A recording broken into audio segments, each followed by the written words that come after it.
সম্মানিত মুসল্লিয়ানি কেরাম, আজকে আমি সূরা আশ-শুরার 52 নম্বর সামাজিকভাবে বলেন, রাষ্ট্রীয়ভাবে বলেন এবং আন্তর্জাতিক বলেন, মানুষের অনেক ডিগ্রি, অনেক বিষয়ের ওপর সব মানে গবেষক, কিন্তু মানুষের ভিতর মূল্যবোধ, মানুষের ভিতর আদব আখলাক, মানুষের ভিতরে এই যে কত দুর্নীতি, রাহাজানি, ছিনতাই, গুম, হত্যা, লুণ্ঠন, যত বদমাইশের এমন স্তর নাই যেটা আমরা পার না করি নেই, সব স্তর শেষ। এবং আমরা যদি আমাদের দেশ নিয়ে শুধু চিন্তা করি, যদি আমরা 1971 থেকেও যদি শুরু করেন, তাহলে এই কয়েকটা বছরে আপনি দেখবেন আইয়ামে জাহিলিয়াতকে হার মানিয়েছে, আইয়ামে জাহিলিয়াতকেও হার মানিয়েছে। আইয়ামে জাহিলিয়াতে এমন খুব ঘটনা কম আছে যে 3 বছরের একজন মেয়েকে ধর্ষণ করা হয়েছে, আমার মনে হয় নাই, থাকতেও পারে, এই জন্য বলে যে কম আছে। কিন্তু অহরহ আমাদের দেশে হচ্ছে 2 বছর, 3 বছর, 4 বছর, 5 বছর, 6 বছর ধর্ষণের অভাব নাই। আবার ওইদিকে 80 বছর, 90 বছরের বৃদ্ধাকে পর্যন্ত ধর্ষণ করা হচ্ছে। এবং মানে আপনার কি বলবো, এগুলোর চরিত্র আপনার আমার থেকে আরও বেশি জানেন। ছাত্র শিক্ষককে, শিক্ষক তার ছাত্রীকে এভাবে অহরহ হচ্ছে। বাবা তার মেয়েকে ধর্ষণ করছে, এই খবর আমরা জানি। ছেলে তার বোনকে ধর্ষণ করছে, খবর জানি। হয়তো আমরা জেনা ব্যভিচারের বিষয় যদি আপনারা দেখেন, তাহলে আমরা তো বাহ্যিকভাবে শুধু দেখি, পত্রিকায় শুধু আসে যে প্রাকৃতিক ডাকে সাড়া দিতে গিয়ে ধর্ষণ হয়েছে, বাইরের ধর্ষণগুলো, বাসে ধর্ষণ হয়েছে, গতকাল খবর আরকে ট্রাভেলসে, তাই না? তো এইভাবে আমরা ধর্ষণ আছে, কিন্তু নিজের বাড়িতে আপন খালাতো বোনকে, মামাতো বোনকে, ভাবিকে যে কত ধর্ষণ হচ্ছে খবর কেউ রাখে না, এগুলো মুখ ফুটে বলেও না। কেন এগুলো বলা যাবে না? নিজেদের আত্মসম্মান রয়েছে, এই জন্য এগুলো বলে না। এইভাবে ব্যভিচার থেকে শুরু করে নিয়ে দুর্নীতি, আজকে আমরা বলবো যে আইয়ামে জাহিলিয়াতকেও হার মেনিয়েছে। এর কারণ হচ্ছে যে আইয়ামে জাহিলিয়াতের লোকেরা যে অজ্ঞ ছিল, মূর্খ ছিল, এবং তাদের মাঝে যে এই জাহালিপনা, মূর্খতা ছিল, যার কারণে আল্লাহ রাব্বুল আলামিন ওই মানুষগুলোকে সর্বপ্রথম আগে কি, সবার আগে সর্বপ্রথম যে ওহী করলেন, ইকরা, জ্ঞানার্জন করো। আগে বলতো তোমরা জাহিলিপনা ছেড়ে দাও, আল্লাহর ইবাদত করো, তাওহীদ এবং তোমরা তাওহীদ বাস্তবায়ন করো। এইভাবে আল্লাহর অন্য বিভিন্নভাবে বলতে পারতেন, কিন্তু না, সর্বপ্রথম আল্লাহ রাব্বুল আলামিন যে ওহী অবতীর্ণ করলেন, ইকরা, জ্ঞান অর্জন করো। এই জন্যে জ্ঞান, সেই কোন জ্ঞান, এটা নিয়ে তো আবার ইখতিলাফ মতনক। সেটা হচ্ছে এই জ্ঞান বা ইলম হচ্ছে 3 প্রকার, ইলম বা জ্ঞান হচ্ছে 3 প্রকার। একটা হচ্ছে ইলমুন ওয়াহাবি, এটা প্রাকৃতিকভাবে আল্লাহ রাব্বুল আলামিন বিভিন্ন মানুষ থেকে শুরু করে মানুষকেও দিয়েছেন এই জ্ঞান বিবেক, অনেক সময় আল্লাহ রাব্বুল জিন জাতিকেও দিয়েছেন এই জ্ঞান, আল্লাহ রাব্বুল ফেরেশতাকেও দিয়েছেন এই জ্ঞান, আল্লাহ রাব্বুল আলামিন পশু পাখি এদেরকেও দিয়েছেন। পশু পাখির মধ্যেও জ্ঞান আছে, যার কারণে দেখা যায় যে সেই মুরগির যে ছানা দেয়, বাচ্চাগুলো যখন ঘোরাফেরা করতে যে খাচ্ছে, উপর থেকে চিল যখন তাকে আক্রমণ করতে আসে, কাক যখন আক্রমণ করতে আসছে, তখন কি হয়, ইলম থাকার কারণে, বুদ্ধি থাকার কারণে, জ্ঞান থাকার কারণে তারা আশ্রয় খুঁজে, নিরাপদ আশ্রয়, এবং সেই নিরাপদ আশ্রয়টা অন্য কোথাও না, মায়ের কোলে তারা আসে। তারা জানে যে আমার মা আমাকে নিরাপত্তা দিতে পারবে, এই জন্যে ছুটাছুটি করতেছে, দানা খাচ্ছে।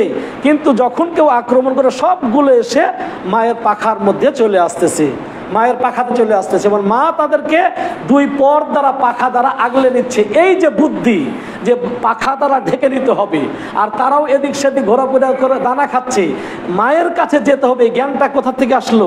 এই জ্ঞানটা হচ্ছে আল্লাহ প্রদত্ত ফিতরা বা স্বাভাবিক জ্ঞান। এই জ্ঞানগুলো আল্লাহ রাব্বুল আলামিন জাহিলকে, মানে আপনার বিভিন্নভাবে, বললাম না, শুধু মানুষ নয়, জিন নয়, ফেরেশতা, সবাইকে, যাদের জীবন রয়েছে, রূহ রয়েছে, তাদের মাঝে এই জ্ঞানগুলো রয়েছে। শুধু যে মানে রুহ বলবো না, আমরা আরেকটু বাড়িয়ে যদি বলতে পারি যে আল্লাহ রাব্বুল আলামিন যত কিছু সৃষ্টি করেছেন মাখলুকাতের সবার মাঝে এই জ্ঞানটা আছে। এই জ্ঞান থাকার কারণেই তো নবী মুহাম্মদুর রাসূলুল্লাহ সাল্লাল্লাহু আলাইহি ওয়াসাল্লাম যখন রাস্তা দিয়ে যেতেন গাছ তাকে সালাম দিত, পাথর তাকে সালাম দিত। নবী মুহাম্মদুর রাসূলুল্লাহ সাল্লাল্লাহু আলাইহি ওয়াসাল্লাম বলছেন যে আমি মক্কার এমন পাথরও চিনি, আমি মক্কার এমন গাছকেও চিনি যারা আমাকে, আমি নবী হওয়ার আগেই তারা আমাকে সালাম দিত। আল্লাহু আকবার। এই জ্ঞানটা কি? এটা ইলমুল ওয়াহাবি, এটা আল্লাহর পক্ষ থেকে। হ্যাঁ, তো এইভাবে রয়েছে। তারা মানুষ এবং অন্যান্য প্রাণী সবার মাঝে এই জ্ঞানটা রয়েছে। আর দ্বিতীয় হচ্ছে ইলমুন কাসবি, এটা উপার্জন করতে হয়, জ্ঞান অর্জন করা। হ্যাঁ, এটা নিজে চেষ্টা করে, এটা মানুষ শিক্ষার মাধ্যমে অর্জন করে, না শিখলে সে পারবে না, অভিজ্ঞতার কারণে। এটা বিভিন্নভাবে হতে পারে, সেটা সেই এলেমটা আবার কয়েকভাবে হতে পারে। এলেমটা কখনো কখনো মানুষ দেখে শিখে, কখনো লিখে শিখে, কখনো বলে শিখে, এক একভাবে এটা হয়ে যায়। এই জন্য আমরা তিনটি স্তরই আমরা পাই। নবী সাল্লাল্লাহু আলাইহি ওয়াসাল্লাম যে হাদিসগুলো বলেছেন তারা সাহাবারা বর্ণনা করতেছেন ক্বালা নবী সাল্লাল্লাহু আলাইহি ওয়াসাল্লাম, অথবা বলতেছেন যে সামিআতু নবী সাল্লাল্লাহু আলাইহি ওয়াসাল্লাম ইয়াকুল, আমি নবীকে বলতে শুনেছি। সাহাবীরা ইলম বিতরণ কিভাবে করছেন? যে আমি এই কথাটা নবীর কাছ থেকে শুনেছি, তাকে বলতে শুনেছি। তাহলে বলার মাধ্যমে ইলম, শোনার মাধ্যমে ইলম। সামিআতু নবী সাল্লাল্লাহু আলাইহি ওয়াসাল্লাম ইয়াকুল, আমি নবীকে বলতে শুনেছি।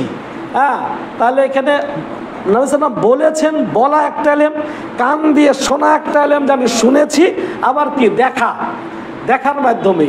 কিভাবে? ওসমান রাদিয়াল্লাহু তাআলা আনহু একদিন কাউকে একটা পাত্র নিয়ে আসতে বললেন, পাত্রতে কিছু পানি নিয়ে আসলেন। নিয়ে আসার পর ওসমান রাদিয়াল্লাহু তাআলা আনহু এবার কি করলেন?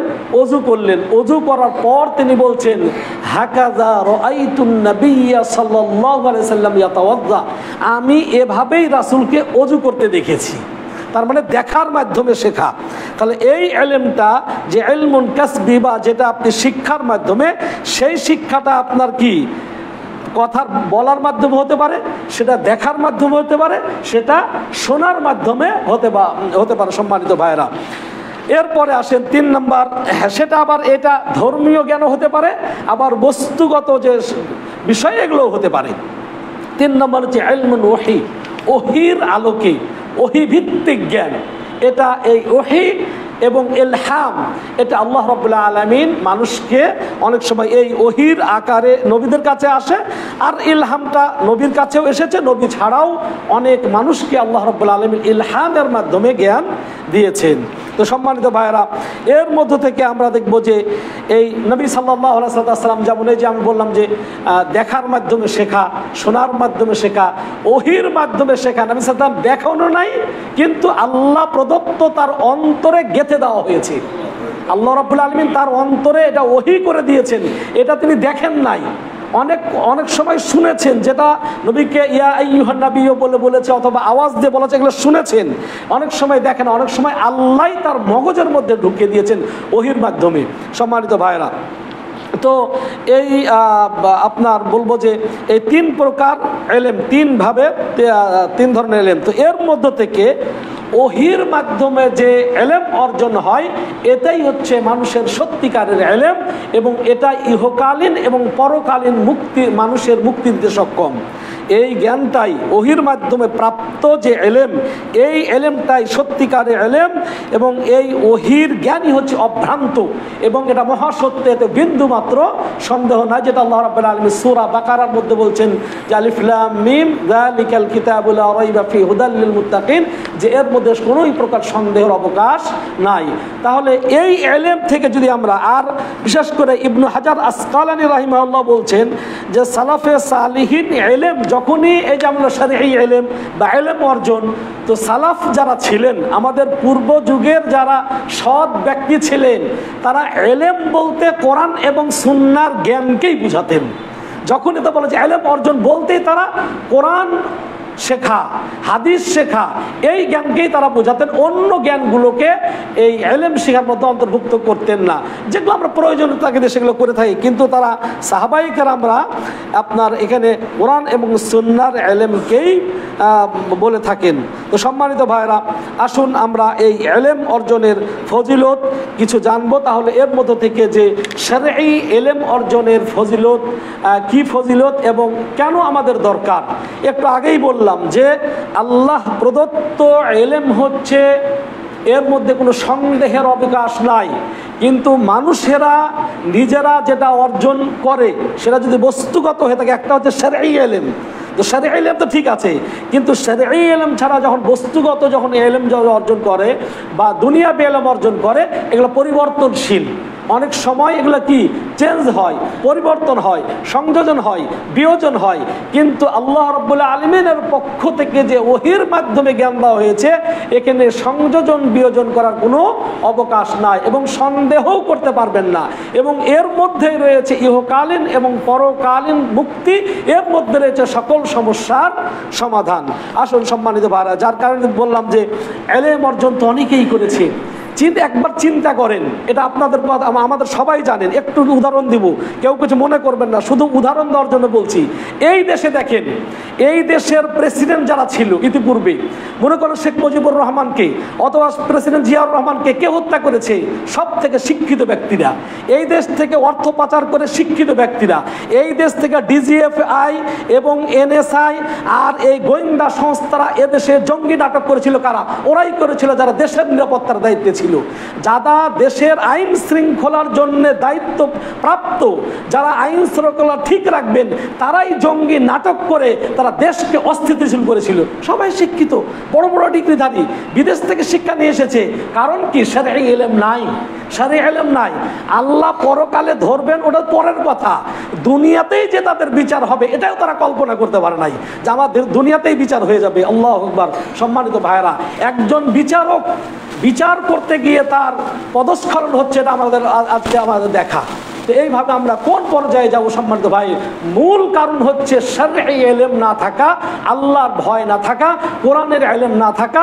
কোরআনের ইলম যদি থাকে, আপনি দেখেন এই যে মাদকাসক্ত নিরাময় কেন্দ্রকে গিয়ে দেখেন কয়জন সেখানে আলেম ওলামা আছে? নাই, আমি কথা বলছি না, আছে, হয়তো পাওয়া যাবে, কিন্তু সংখ্যা অনুপাতে আপনি দেখেন যারা ইলম অর্জন করেছে সত্যিকার কোরআন এবং সুন্নাহর, তারা কয়জন সেখানে রয়েছে? বৃদ্ধাশ্রমগুলোতে আপনি খোঁজ নিয়ে দেখেন যে একজন আলেমের বাবা এবং মা সেখানে তারা কয়জন রয়েছে, সেখানে আপনি খোঁজ নিয়ে দেখেন। এইভাবে আপনি প্রতিটি স্তরে আপনি যদি দেখেন, তাহলে পাবেন যে ব্যক্তি শরঈ ইলম আছে, যার মধ্যে আল্লাহর ভয় রয়েছে, কোরআন এবং সুন্নাহর জ্ঞান রয়েছে, যদিও তারা দুর্নীতি করে, যদিও তারা খারাপ হয়, কিন্তু সেই খারাপের পরিমাণটা অনেক কম। কিন্তু নাই তাকে বলবো না, কেন? আল্লাহ হয়তো কোরআন পড়ার পরেও কাউকে পথভ্রষ্ট করেছে, হয়তো হেদায়েত তার ভাগ্যে জোটে নাই। হ্যাঁ, সাহাবী হওয়ার পরেও তো মুরতাদ হয়ে গেছে, হয় নাই? মুরতাদ হয়েছে, তো এরকম হতে পারে। কিন্তু সেই পার্সেন্টগুলো আপনার আজকে সমাজের চিত্র আপনি দেখেন, আজকে সুদখোর কারা, ঘুষখোর কারা, চোর কারা, বাটপার কারা, যারা কোরআন এবং সুন্নাহ নির্ভর, যারা এখানেও যদিও অনেকে আবার কোরআন সুন্নাহ অনুযায়ী আলেম হয়েও আবার অনেকে চাপাবাজি আছে, আবার কি নিজেদের খ্যাতি যশের জন্য সেলিব্রিটি কিছু আছে, ওগুলো আমি বলছি না। যারা সত্যিকার আলেম তাদের কথা বলছি, যে এখানেও যে ভণ্ডামি নাই এমনটি না, এখানেও কোরআন সুন্নাহ অর্জন করেও এগুলোকে নিয়ে অপব্যাখ্যা করে মানুষের ঘরে ঘরে কোরআনের তাবিজ দিয়ে আবার তাবিজ কবজে ব্যবসা করতেছে, পীর মুরিদি করতেছে, মানুষের পূজা করতেছে, মানুষের ওপর তাওয়াক্কুল করছে, মানুষকে আবার জাহাজ দিয়ে জান্নাতে নিয়ে যাবে, মানুষের এগুলো আছে। কিন্তু ওটা বাদ। আমি বলছি যারা নির্যাসভাবে কোরআন এবং সুন্নাহ অন্বেষণ করবে এবং সেই মোতাবেক আমল করে প্রকৃত একজন আলেমের কথা আমরা বলছি, যদি কেউ করে তাহলে সত্যিকার যদি করতে, এদের সম্পর্কে আল্লাহ রাব্বুল আলামিন বলছেন ইন্নামা ইয়াখশাল্লাহা মিন ইবাদিহিল উলামা। আল্লাহ রাব্বুল আলামিন বলছেন ইন্নামা ইয়াখশাল্লাহা মিন, আমার বান্দাদের মধ্যে আলেমরাই আল্লাহকে বেশি ভয় করে। আল্লাহ বলছেন যে কি, যে আমার বান্দাদের মধ্যে আলেমরাই আল্লাহকে বেশি ভয় করে। আপনি স্বীকার করেন আর না করেন, আপনি তো বলছেন যে না, আরে কত হুজুরের চাইতে আমার ইমান ভালো। হ্যাঁ, তো সেটা তো আল্লাহ জানেন। তো আল্লাহ আমার খালেক, তিনি আমার স্রষ্টা, তিনি আমাকে সৃষ্টি করেছেন। উনি হচ্ছে আলিমুম বিযাতিস সুদূর, তিনি অন্তরের খবর জানেন, তিনি আপনার পিছনের খবর জানেন, তিনি তো আপনার সামনের খবর জানেন, তিনি আমার বিগত জীবনের খবর জানেন, তিনি আমার ভবিষ্যতের খবর খবর জানেন সেই খালেক রহমানুর রহিম যিনি আলিমুল গায়বি ওয়াশ শাহাদা, যিনি অদৃশ্য এবং দৃশ্যের জ্ঞান রাখেন, মানুষের অন্তরের খবর রাখেন, তিনি বলছেন যে আল্লাহকে বেশি ভয় করে আলেমেরা। মানে আপনি যতই আপনার সায়েন্স দিয়ে উল্টান সেটা আপনার ব্যাপার, আর যত প্রকার যুক্তি দেবেন এই যুক্তিগুলো শয়তানের যুক্তি, এগুলো আল্লাহর যুক্তি নয়। কেন আল্লাহ রাব্বুল আলামিন নিজেই বলছেন যে আল্লাহকে ভয় করে আলেমেরা। সম্মানিত ভাইরা, তো আসুন আমরা এখানে কিছু শারঈ ইলমের কি কি ফজিলত রয়েছে, কেন আমরা শারঈ ইলম অর্জন করব, এ সম্পর্কে আমরা অনেকগুলো হাদিস রয়েছে, আমরা অতিরিক্ত কথা বলে শেষ করতে পারবো না, হয়তো এই বিষয়টা নিয়ে আরও ব্যাখ্যামূলক অন্য খুতবা দেওয়া যাবে। আজকে আমরা পয়েন্ট আকারে কিছু কোরআন এবং হাদিস দিয়েই আজকে এই খুতবা শেষ করার চেষ্টা করব ইনশাআল্লাহ। প্রথমেই দেখুন, আলেমদের মর্যাদায় আল্লাহ রাব্বুল আলামিন তার সাক্ষ্যর সাথে আলেমদের সাক্ষ্যকে সম্পৃক্ত করেছেন। কেমন ভাবে? আল্লাহ রাব্বুল আলামিন বলেন শাহিদ আল্লাহ, আল্লাহ সাক্ষ্য দিচ্ছেন, আন্নাহু লা ইলাহা ইল্লাহু, যে তিনি ছাড়া সত্য কোনো মাবুদ নাই। আল্লাহ নিজেই তার নিজের সাক্ষী দিচ্ছেন যে আল্লাহ ছাড়া সত্য মাবুদ নাই। এটাকে সাক্ষী দিচ্ছেন আল্লাহ। ওয়াল মালাইকাতু, এবং ফেরেশতারাও এই সাক্ষ্য দেয় যে আল্লাহ ছাড়া সত্য কোনো মাবুদ নাই। ওয়া উলুল ইলমি কাইমান বিল কিসত, এবং যাদেরকে ইলম দেওয়া হয়েছে আলেমরাও এই সাক্ষ্য দেয় যে লা ইলাহা ইল্লাহু, আল্লাহ ছাড়া সত্য কোনো মাবুদ নাই। তাহলে এখানে আল্লাহ রাব্বুল আলামিন তার নিজের সাক্ষীর সাথে ফেরেশতাদের সাক্ষীর সাথে একজন আলেমের সাক্ষীর কি মিলিয়ে দিলেন। এটা হচ্ছে আলেমদের একটা ফজিলত আল্লাহ রাব্বুল আলামিন। এরপরে দ্বিতীয় যে ফজিলত সেখানে হচ্ছে আল্লাহ রাব্বুল আলামিন যাদেরকে ইলম দিয়েছেন এবং যারা আল্লাহর প্রতি ঈমান এনেছেন তাদের আল্লাহ রাব্বুল আলামিন মর্যাদা বৃদ্ধি করে দেন। ইয়া আল্লাহ রাব্বুল আলামিন বলছেন ইয়ারফাউল্লাহুল্লাযীনা আমানু মিনকুম ওয়াল্লাযীনা উতুল ইলমা দারাজাত। আল্লাহ যাদেরকে ইলম দেন এবং যারা আল্লাহর প্রতি ঈমান আনয়ন করে মুমিন, যারা আলেম এবং যারা মুমিন, আল্লাহ রাব্বুল আলামিন তাদের সম্মান বৃদ্ধি করে দেন। ওই যে আবার ৭১ ঘুরে যান, ৭১ থেকে ২৫ পর্যন্ত দেখেন এদেশ থেকে যত টাকা পচার নাই পালিয়ে গেছে কারা বলেন? একজনের নাম বলেন যে অমুক আলেম পালিয়ে গেছে, বাইতুল মুকাররমের ইমাম ছাড়া আর কোন আলেম পালিয়ে গেছে? ও তো একটা জানোয়ার, বদমাস, ও কবর পূজারি, মাজার পূজারি, ও তো পালানো না, আরও তো কিছু দরকার ছিল। ও তো আমি তো আগেই বলি তো সাবজেক্ট থেকেই বাইরে, ও সাবজেক্টের ভিতরেই না, তো কবর পূজারি, মাজার পূজারি। আর আপনি যদি আপনি ৪৬-এর ইতিহাস থেকে যদি আপনি ৪৭ ইতিহাস যদি চলে যান, আরো পিছনে যে ব্রিটিশ আন্দোলন থেকে শুরু করে দেখবেন আলেমরাই ব্রিটিশদেরকে তাড়িয়েছিল। সর্বপ্রথম যারা আলেমরাই কলম ধরেছিল ব্রিটিশদের বিরুদ্ধে, এবং পাকিস্তানকে, ভারতকে ভাগ, এই যে ইসলাম ভিত্তিক ধর্মভিত্তিক ভাগ করার বিষয়ে আলেমরাই অগ্রণী ভূমিকা পালন করেছিল। সম্মানিত ভাইরা, সুতরাং আলেমদের পদচারণা সব জায়গাতেই। কিন্তু ওই ইংরেজদের সময় থেকেই দেখবেন, যদিও ওরা দাবি করে যে আহলে হাদিসরা হচ্ছে ইংরেজদের সৃষ্টি, কিন্তু ওরাই সব সময় ইংরেজদের পাশে ছিল। এখনো সরকারের চামচা হিসাবে ওরাই সব সময় আছে, ওরাই চামচামি করে গেছে। ওরাই কখনো আপনার দেশ মাতা বানিয়ে দিচ্ছে, ওরাই কখন ধর্ম মাতা বানিয়ে দিচ্ছে, কখনো তারা এক এক সময় এক একটা বানিয়ে দিচ্ছে।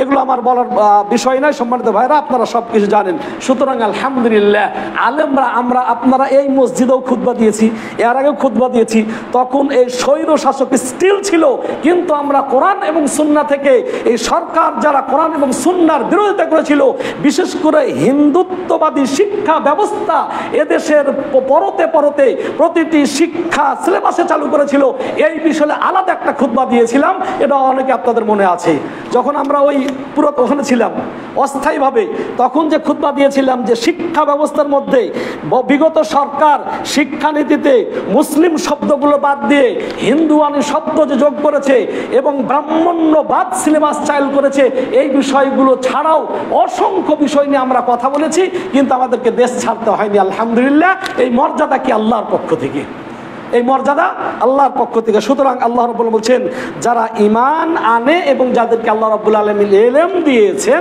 এদের মর্যাদার সংরক্ষণ করবেন কে? আল্লাহ রাব্বুল আলামিন। ৩ নম্বর, এরপরে এই আয়াতটি পাঠ করেছি, অবশ্য বলেছি যে আল্লাহ রাব্বুল আলামিন বলছেন যে ইন্নামা ইয়াখশাল্লাহ মিন ইবাদিহিল উলামা, যে আল্লাহর বান্দাদের মধ্য থেকে আলেমরাই আল্লাহকে ভয় করে। কেন আলেমরা আল্লাহকে ভয় করে? কারণ এরা আল্লাহর রুবুবিয়াত সম্পর্কে, এরা আল্লাহর মানে সিফাত সম্পর্কে, আসমা ওয়া সিফাত সম্পর্কে জ্ঞান রাখে। আল্লাহর বড়ত্ব, তারপর তাওহীদের এই জ্ঞানগুলো রাখার কারণে আল্লাহর বিভিন্ন প্রকার বলবো কি নিদর্শনগুলো তারা জানে, বিধায় তারা আল্লাহকে বেশি ভয় করে। এবং তারাই জানে যে কিয়ামতে কি হবে। তারা যেমন নিজেরা পড়ে, মানুষকেও বলে, এবং তারা উপলব্ধি করতে পারে যে কবরে প্রশ্ন করা হবে এবং আপনাকে ফুলসিরাত পার হতে হবে, আপনাকে জাহান্নাম দেওয়া হবে, আপনাকে এই বিষয়গুলো তারা জানে, বিধায় আল্লাহকে বেশি ভয় করে। এরপরে 4 নম্বর সম্মানিত ভাইয়েরা যে বিষয়, সেটা হচ্ছে আল্লাহ রাব্বুল আলামিন এই ইমানের আগে এলেমের প্রাধান্য বেশি দিয়েছেন। ইমান আনার আগে এলেম অর্জন করতে হবে। কেন ইমান আনার আগে এলেম এজন্যই অর্জন করতে হবে যে এলেম অর্জন করলেই শুধু হবে না। কেন? ওই যে বললাম বাইতুল মুকাররমের ইমাম পালিয়ে গেল, হ্যাঁ, কেন তার এলেমটা ইমান এনেছে, ও তো ইমান, নামাজ পড়াইতো, নামাজ পড়তো, রোজা করেছে, হজও করে, কিন্তু তার এই ইমানটা কাজে লাগা নাই। কেন? সত্যিকার এলেম না থাকার কারণে। ওর যে এলেমটা অর্জন হয়েছিল সুফিদের এলেম, ওর যে এলেমটা অর্জন হয়েছিল কবরীদের এলেম, মাজার পূজারীদের এলেম, বাট তারপর আপনার মুশরিকদের এলেম হওয়ার কারণে ওহী ভিত্তিক এলেম সে অর্জন করতে পারে নাই। সালফে সালেহিনের যে এলেম সেটা সে অর্জন করতে পারে নাই। সুতরাং ওহী ভিত্তিক এলেম না থাকার কারণে তার ইমানটা কাজে দেয় নাই। এই জন্য আল্লাহ রাব্বুল আলামিন এলেমের আগে, ইমানের আগে কি? এলেম। এই জন্য বললাম আল্লাহ রাব্বুল সর্বপ্রথম ইকরা, জ্ঞান অর্জন করো। আগে আল্লাহ বলছে ইমান আনো, তারপরে তোমাদেরকে ঠিক করব। যেমন আমরা অনেক সময় স্বপ্ন দেখতেছি আগে রাষ্ট্রে যাই তারপরে নামাজ পড়বো, আগে আমাদের রাষ্ট্র কায়েম করতে হবে না।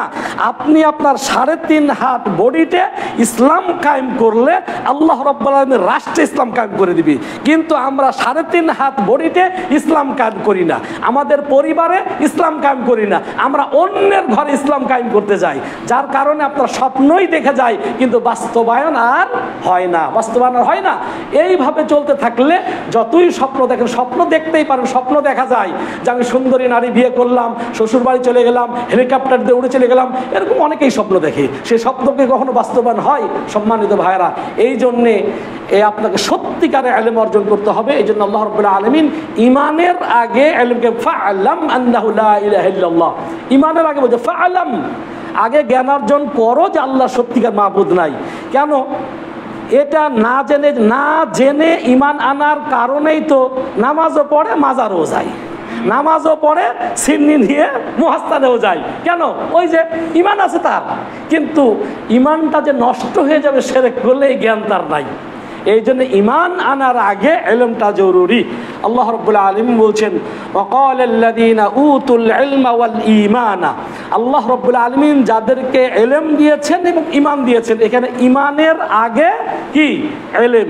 অন্যদিকে আপনার ইমাম বুখারী রাহিমাহুল্লাহ বাবুল ইলম কাউলুল বলছে কথা এবং কাজে ইলম অর্জনের একটা বাব অধ্যায় রচনা তিনি করেছেন। তো এখানে আল্লাহ রাব্বুল ওয়াকালাল্লাযীনা উতুল ইলমা ওয়াল ঈমান, আল্লাহ যাদেরকে ইলম দিয়েছেন এবং ঈমান দিয়েছেন তারা কি বলে? লাকাদ লাবিসতুম ফি কিতাবিল্লাহি ইলা ইয়াউমিল বা'স, তোমরা কিয়ামত পর্যন্ত আল্লাহর বিধানে প্রতিষ্ঠিত আছো, অবস্থান করছো। ফাহাদা ইয়াউমুল বা'স, আজকে যে আমরা অবস্থান, কিয়ামতের দিন মুমিনরা কাফেরদেরকে বলবে যে তোমরা কিয়ামত পর্যন্ত আল্লাহর বিধানে অবস্থান করেছো, কিন্তু তোমরা আজকে যে কিয়ামত হবে এটাকে বিশ্বাস করো নাই।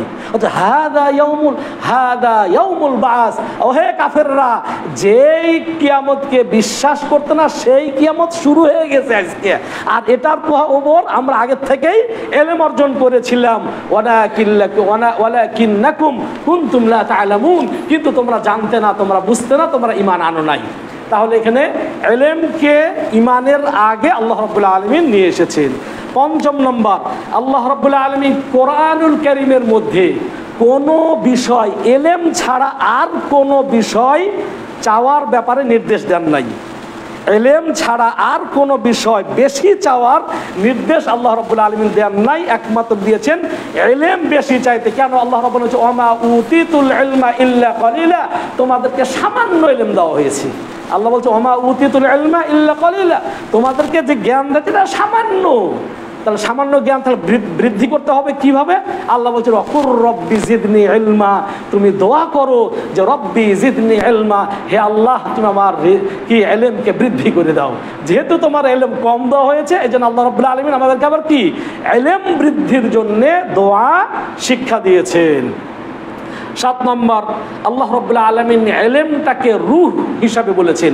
ইলম হচ্ছে রূহ, প্রাণ, রূহ প্রাণ সঞ্চারকারী।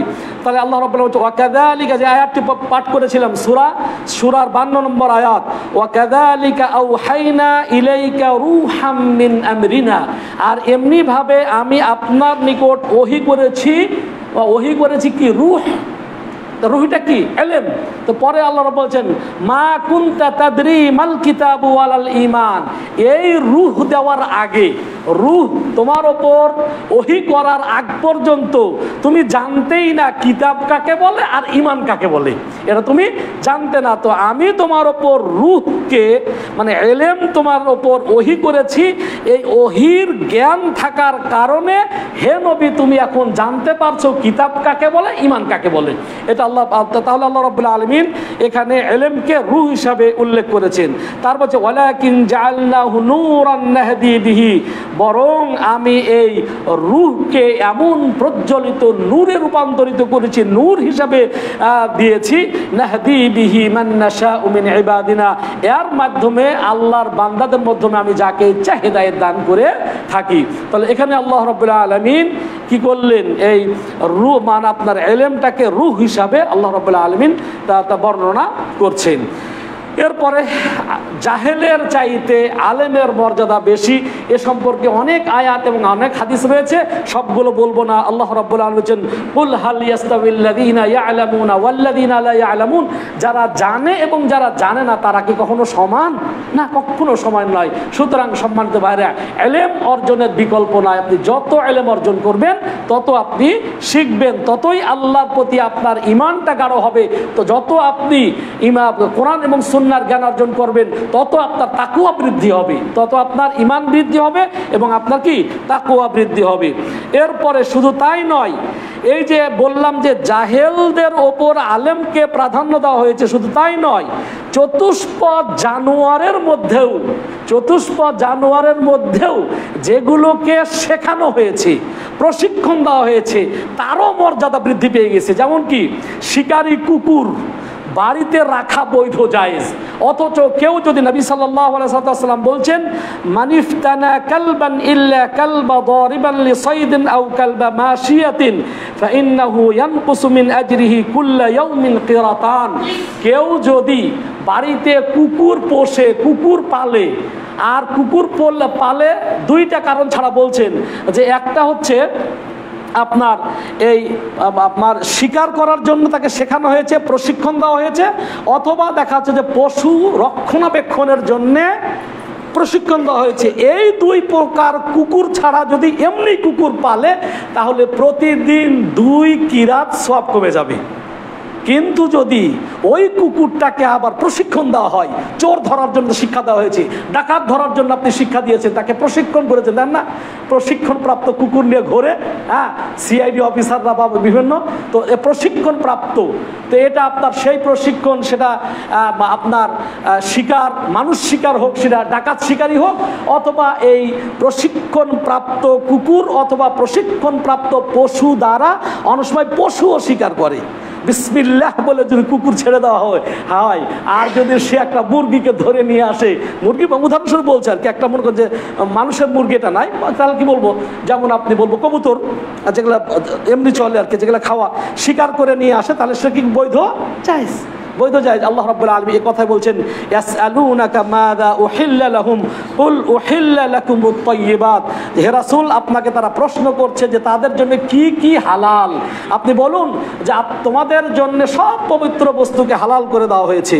ওমা আল্লামতুম মিনাল জাওয়ারিহ মুকাল্লিবিনা তুআল্লিমুনাহুন্না মিম্মা আল্লামাকুমুল্লাহ, আর আল্লাহ তোমাদেরকে যে ইলম দিয়েছেন সেই অনুপাতে তোমরা এই পশু পাখির মধ্য থেকে কাউকে যদি এই শিকার করা শিখিয়ে দাও, অথবা রক্ষণাবেক্ষণ করার দায়িত্বটা শিখিয়ে দাও, যে আমি এবং আমার পরিবার ছাড়া যদি আমার বাড়িতে আসে তাহলে ঘেউ ঘেউ শব্দ করবি, এটা তো শেখাতে হবে নাকি?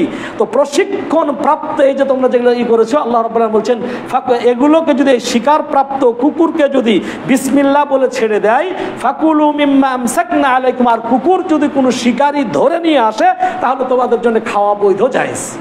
তাহলে এটা কিসের কারণে? ইলম থাকার কারণে, তাকে প্রশিক্ষণ দেওয়ার কারণে একটা কুকুরেরও মর্যাদা হয়ে গেল, যে ওই ধরনের প্রশিক্ষণ প্রাপ্ত কুকুর যদি বাড়িতে থাকে তাহলে আপনার আর কিরাত কমবে না। আল্লাহু আকবার। তাহলে দেখা গেল যে শুধু মানুষ নয়, পশু পাখিকেও যদি তাকে এলেম দেওয়া যায়, মানে তাকে কি জ্ঞান দেওয়া যায়, তাহলে অন্যান্য পশু পাখির চাইতে তার কি হল? মর্যাদা বাড়লো না? মর্যাদা বেড়ে গেল, সম্মানিত। আর এই জন্য আল্লাহ রাব্বুল আলামিন কুল হাল ইয়াস্তাউল্লাযীনা ইয়ালামুনা ওয়াল্লাযীনা লা ইয়ালামুন, যারা জানে তারা আর যারা জানে না তারা কি সমান? পশুর মধ্যেই তো আমরা সমান পেলাম না। যে কুকুর যদি এমনি রাখেন প্রতিদিন 2 কিরাত, অন্য হাদিসে আছে 1 কিরাত সওয়াব কমে যাবে, কিন্তু ওই কুকুরকেই যদি আপনি মানে শিকারী কুকুর হিসাবে প্রশিক্ষণ দেন, অথবা আপনার বাড়ির রক্ষণাবেক্ষণের জন্য, পশু রক্ষণাবেক্ষণ অথবা ক্ষেত খামার অথবা গোডাউনের জন্য রাখেন, তাহলে আর আপনার এই সওয়াব কমে যাবে না। সম্মানিত ভাইরা, এরপরে আসেন যে ইলম অর্জনের কি ফজিলত। আল্লাহ রাব্বুল আলামিন বলছে, লম্বা হাদিস, যে কোনো বাড়িতে অথবা কোনো আল্লাহর ঘরে যদি কেউ একত্রিত হয়ে আল্লাহর কিতাব তেলাওয়াত করে, ওয়ায়াতাদারাসুনা বাইনাহুম, এবং তারা পরস্পর ইলম অর্জন করে, ইল্লা হাফাতহুমুল মালাইকা, তাদের উপর তাদেরকে ফেরেশতা ঘিরে নেয়। আল্লাহু আকবার। তাহলে যারা গানের আসরে যায় তাদেরকে ঘিরে ফেলে না, যারা কোরআনের ইলম অর্জন করে, যারা হাদিসের অর্জন করে, শরঈ ইলম অর্জন করে, তাদের বিষয়ে ফেরেশতা তাদেরকে ঘিরে নেয়। আর কেউ গাশিয়াতহুমুর রাহমা, এবং রহমত তাদেরকে ঢেকে নেয়। ওয়া নাযালাত আলাইহিমুস সাকিনা, এবং তাদের উপর কি আল্লাহর পক্ষ থেকে প্রশান্তি নেমে আসে। একবার চিন্তা করেন, মুসল্লি অনেক আছেন এখানে, এমনও মুসল্লি আছেন যার মাসে 1 লাখ টাকা কামাইয়ের বেশি আছে, অনেকে আছেন 1 লাখ টাকা দিনে কামাই করেন, কিন্তু দেখেন ইমাম সাহেবের বেতন কত? 10,000 12,000। কিন্তু আপনার কিন্তু চিন্তা অনেক, আপনার কিন্তু ঘুম আসে না, কিন্তু ইমাম কিন্তু আলহামদুলিল্লাহ এলাম না দিয়েই এশার পড়ে যায়, ফজর উঠে যায়। আল্লাহর পক্ষ থেকে কতটুকু সাকিনা তার মধ্যে দিয়েছেন, আল্লাহ তাওয়াক্কুল। উদাহরণ দিলাম, সবাই না, আবার কেউ লাফালাফি করে, ওটা আলাদা, যেটা ভিন্ন সেটা ভিন্ন, ওটা ধরবেন না। হ্যাঁ, আল্লাহু আকবার, এটা আল্লাহর পক্ষ থেকে একটা সাকিনা। তো যারা বলতে কত কি হলো, ফেরেশতা তাদেরকে ঘিরে নাই, রহমত তাদেরকে বেষ্টন করে নাই, আল্লাহর পক্ষ থেকে প্রশান্তি নেমে আসে। ওয়া যাকারাহুমুল্লাহু ফী মান ইনদাহু, এবং আল্লাহর নিকটে যে ফেরেশতা থাকে, আল্লাহ রাব্বুল আলামিন তাদের সম্পর্কে আলোচনা করে থাকে। হে বান্দারা, দেখো এই বান্দাদেরকে সৃষ্টি করতে নিষেধ করেছিল, এই বান্দারা আমার কোরআন পড়ছে, আমার দ্বীন ইলম অর্জন করছে, এইভাবে আল্লাহ রাব্বুল আলামিন বলছেন। তো এইভাবে অনেক রয়েছে, অনেক হাদিস রয়েছে, ফেরেশতা তাদের জন্য দোয়া করে। হ্যাঁ, যারা শরঈ ইলম অর্জন করে, ফেরেশতারা তাদের জন্য আল্লাহর কাছে ক্ষমা প্রার্থনা করে। এমন কি মান ফিস সামাওয়াতি ওয়াল আরদ, আসমান জমিনে যত কিছু রয়েছে সব কিছু আলেমের জন্য, যাদের ইলম রয়েছে, তালিবুল ইলমের জন্য তারা দোয়া করতে থাকে। নবী সাল্লাল্লাহু আলাইহি ওয়াসাল্লাম হাত্তা নামলা ফি জুহরিহা, এমনকি গর্তের মধ্যে যে পিপিলিকা, সেই পিপিলিকাও একজন আলেমের জন্য দোয়া করতে থাকে। এমনকি সমুদ্রের মাঝে যে মাছ থাকে, সেই মাছগুলোও আলেমের জন্য দোয়া করতে থাকে। আল্লাহু আকবার। আর আপনারা নিজেরা ইলম অর্জন না করে, নিজেরা করেন নাই, যা হয়ে গেছে, ছেলেটাকে তো আলেম বানান, সে যেন আপনার মৃত্যুর পর আপনার জন্য দোয়া করতে পারে। নবী মুহাম্মদুর রাসূলুল্লাহ সাল্লাল্লাহু আলাইহি ওয়াসাল্লাম বলছেন, ইদা মাতাল ইনসান ইনকাতা আনহু আমালুহু ইল্লা মিন সালাস, মানুষ যখন মারা যায় সব পথ বন্ধ হয়ে যায় 3টা জারি থেকে, তার মধ্যে থেকে একটা হচ্ছে ওয়ালাদিন সালিহিন ইয়াদউ লাহু, সুসন্তান যদি রেখে যান, সে যদি দোয়া করে সেটা কাজে লাগে। কিন্তু আমরা এটা না বুঝার কারণে বলি হুজুর দোয়া করেন। আর হুজুরের দোয়া আপনার দরকার কি? আপনার ছেলেকে তৈরি করেন, আপনার ছেলে তৈরি করবে। আপনি এমন অভাগা, হ্যাঁ বলবো যে অভাগা, যে আপনার সালাত, জানাজার সালাতটা পড়তেও হুজুরকে ভাড়া করে নিয়ে আসতে হয়। হ্যাঁ, হুজুরকে ভাড়া করে, প্লেনেও ভাড়া করে নিয়ে আসে, মানে এলাকার তো আসে, হয় না, দূর থেকেও নিয়ে আসে। কত বড় অভাগা! আপনার ছেলে আপনার জন্য রব্বির হামহুমা কামা রব্বায়ানি সাগীরা পড়ে না। ওই যে কয়েকদিন আগে মরে গেল, এবার নামাজ পড়তে নাকি তাকায় আছে, মানে দোয়াটাও জানে না। আর দেখতে একটা হিজুড়ে, হ্যাঁ, ও তো একটা হিজুড়ে। আর বাবা মারা গেল আর ও সাজছে কি হিজুড়ের মতো সাজছে। কি অভাগা জাতি আমরা! সুতরাং সম্মানিত ভাইরা, আসুন আমাদের সন্তানদেরকে কোরআনের শিক্ষায় শিক্ষিত করি। নবী মুহাম্মদুর রাসূলুল্লাহ সাল্লাল্লাহু আলাইহি ওয়াসাল্লাম বলেছেন, খায়রুকুম মান তাআল্লামাল কুরআনা ওয়া আল্লামাহু, তোমাদের মধ্যে ওই ব্যক্তি সর্বোত্তম যে নিজে কোরআন শিখে এবং অপরকে শিক্ষা দেয়। এর মধ্যে কি নবী মুহাম্মদুর রাসূলুল্লাহ সাল্লাল্লাহু আলাইহি ওয়াসাল্লাম বললেন, যে ব্যক্তি তার সন্তানকে কোরআনের শিক্ষায় শিক্ষিত করে, কাল কিয়ামতে ওই আলেমের বাবা মাকে কি করা হবে? নূরের টুপি পরানো হবে। সুবহানাল্লাহ! সম্মানিত ভাইরা, সুতরাং তার দোয়াও পাবেন আপনি, এবং কাল কিয়ামতে এর কারণে আপনাকে কি নূরের টুপি পরানো হবে। কিন্তু আমাদের স্বপ্ন শুধু ছেলে ডাক্তার হোক, ছেলে ইঞ্জিনিয়ার হোক, ব্যারিস্টার হোক, উকিল হোক, মুক্তার হোক, কিন্তু আলেম তৈরি আমরা করছি। আবার মাদ্রাসা তৈরি করি, কিন্তু মাদ্রাসা তৈরি করে আবার অপরের ছেলেরা লেখাপড়ার জন্য। ওই মাদ্রাসাতে আবার নিজের ছেলেও দিই না। আছে না? আমাদের এক ওস্তাদ একটা গল্প করতো যে মানে হঠাৎ করে মানে সভাপতি সাহেব আপনার প্রিন্সিপালের ঘরে যে বলতেছে, মানে মিটিং টিটিং হয়ে গেছে, এখন একটু শাসাচ্ছে, হ্যাঁ আপনাকে এত হাজার করে টাকা দিই, আপনি মাদ্রাসার ছাত্র বৃদ্ধি হয় না। আমার বৃদ্ধি তো আছে, শুধু একটা ছাত্র কম আছে। এই একটা ছাত্র হলে আমার মাদ্রাসার ছাত্র সংখ্যা একবার ফুল হয়ে যাবে। কে সেই? ও আপনার ছেলে। আপনি মাদ্রাসা করলেন, আপনার ছেলে পড়ে না, সেক্রেটারি ছেলে পড়ে না, সহসভাপতির ছেলে পড়ে না, কার্য পরিষদের কেউ পড়ে না, তো মাদ্রাসা দিলেন কার জন্যে? অপরের জন্য, অথচ নিজের শূন্য। আল্লাহু আকবার! তো এরকমই হয়, এরকমই হয়। তো সম্মানিত ভাইরা, আপনাদেরকে আমি অনুরোধ করব, সাথে সাথে খুতবাও অনেক লম্বা, অনেকগুলো পয়েন্ট, এত শেষ করা যাবে না। ইতিমধ্যে বুঝতে পেরেছেন যে এই শারঈ ইলম অর্জন না করলে আমাদের ইহকালীন এবং পরকালীন মুক্তি আমাদের থাকবে না। শারঈ ইলম অর্জন না করলে আপনি হালাল হারাম জানতে পারবেন না। শারঈ ইলম অর্জন না করলে কিভাবে টাকা সাদা হয় আর কিভাবে কালো হয়ে যায়, কোনটা ঘুষ আর কোনটা ঘুষ নয়, হ্যাঁ, এগুলো আপনি বুঝতে পারবেন না। টাকা কিভাবে কোন পথে অর্জন করতে হয় আর কোন পথে ব্যয় করতে হয়, এটা আপনি বুঝবেন না। না বুঝার কারণে আহলে হাদিসরা, এই মসজিদ শুধু নয়, এই বগুড়া জেলা থেকে আহলে হাদিসরা অসংখ্য মাজার পূজারীর মাদ্রাসাতে টাকা দেয়, অথচ তারা সহিহ আকীদার মাদ্রাসায় 1 টাকাও দেয় না। তার কারণ সত্যিকার ইলম তার নাই, সে বোঝে না, সে পার্থক্য করতে পারে না। সম্মানিত ভাইরা, আল্লাহ রাব্বুল আলামিন এখানে আপনারা জানেন যে মাদ্রাসাতুল ঈমান চালু হয়েছে। হ্যাঁ, মাদ্রাসাতুল ঈমান ইনশাআল্লাহ জানুয়ারি থেকে আমাদের নজরুল স্যার, উনি শিক্ষাবিদ এবং এর আগেও তিনি একটা শিক্ষা প্রতিষ্ঠান করেছিলেন সফলতার সাথে। হ্যাঁ, তো সেখানে বিভিন্ন কারণে সেখান থেকে তিনি বঞ্চিত। তো আলহামদুলিল্লাহ উনাকে দায়িত্ব দিয়ে এই মাদ্রাসার উপর তালাগুলো ফাঁকা আছে। হ্যাঁ, তো ফাঁকা রেখে তো লাভ নাই, এত টাকা ব্যয় করে সেই জায়গাটা পড়ে থাকবে, এটা তো হয় না। তো মাদ্রাসাতুল ঈমান চালু করা হয়েছে।